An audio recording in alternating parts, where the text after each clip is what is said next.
Қазанның үзгәргәнен күреп сөендім һәм ғұрурланам.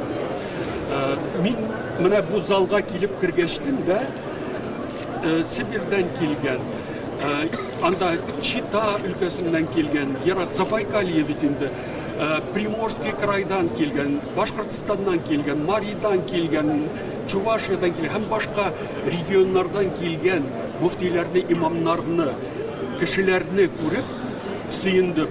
Казан бу ел ислам дөньясы, культура баш каласы икәнлекне кабул итәргә әзер.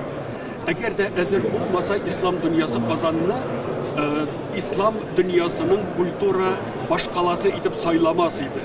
Биредә Казанның бай тарихы, аның рухи мирасы, аның бүгенге көне һәм аның киләчәге, булар бөтенесе дә лайыклы Казан һәм Казанны сәламлибез, тәбриклибез һәм без үзебезнең яктан дин әһелләре бүләк итеп беренче чараны халыкара Коръән Кәрим конкурсы белән, Аллаһның сүзе белән, Коръән Кәрим уку белән ачып җибәрәбез. Аллаһ Тәгалә бәрәкәтен бирсен, Аллаһ Тәгалә ярдәмен бирсен.